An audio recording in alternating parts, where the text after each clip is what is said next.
Okay, we're going to discuss part one in my book, Etudes for Double Bass Drumming.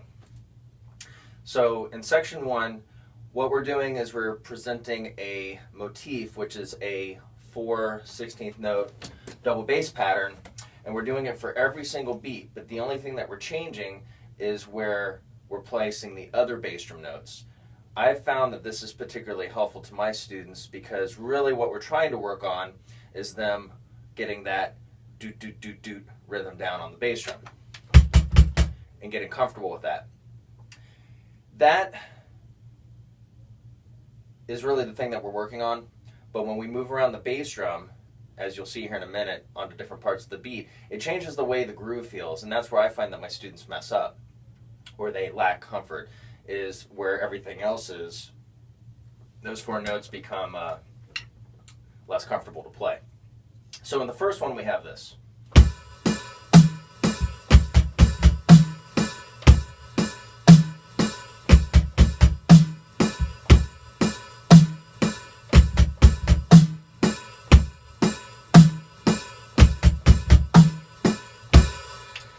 So here are some of the things that I emphasize with my students.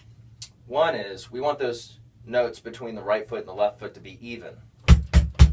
So I think playing at a slow tempo is a really good idea because it forces you to focus on that left foot if you're not a left-footed person, or the opposite foot if you're not a right-footed person.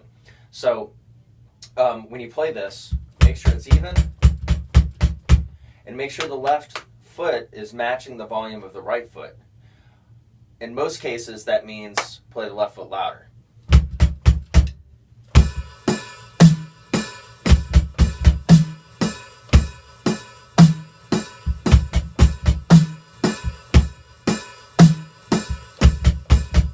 And really stroke everything out. Okay, so what goes on is as you read through this section, we're taking this this first bass drum and we're putting out on different parts of the beat. So number 2 goes like this.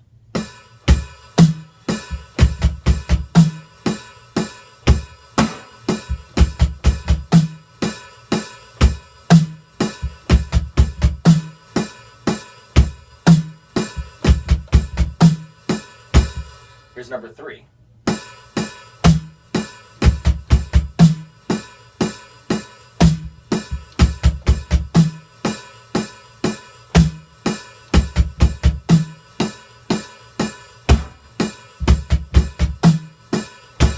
Now number 4.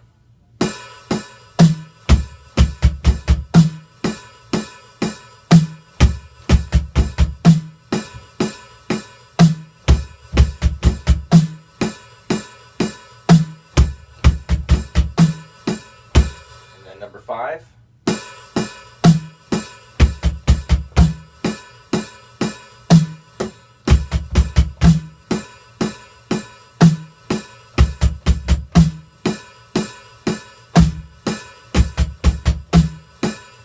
And number 6.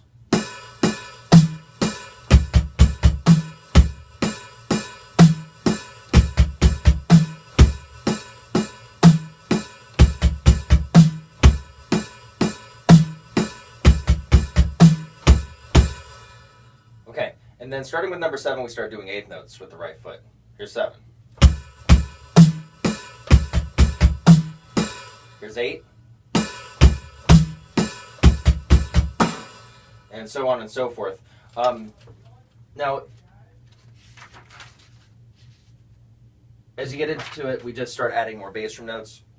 But even though we're putting bass drum notes in different parts of the beat, that's not really the thing that we're working on. It's just I find that doing that actually makes the double bass drum playing feel different. And so that's what I'm really trying to get across to my students is getting comfortable with that double bass rhythm regardless of what's going on around it. So in this video, I'm just explaining this to you. I'll be doing another video where we'll actually work together and train on these beats, but I definitely advocate starting out slow and practicing them, and then gradually speeding it up.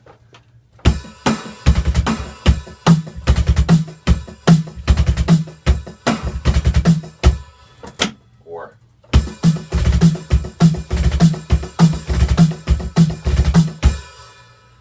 those are good tempos to work on. A lot of double bass drumming does involve speed. The only reason why we play 2 bass drums is we're playing rhythms that we can't do on 1 foot. Now, my right foot's developed enough where I can play a lot of double bass rhythms with my right foot, but even still, my right foot's only going to ever be so good. Sometimes I'll need to kick that left foot in there to be able to play other rhythms that I want to play.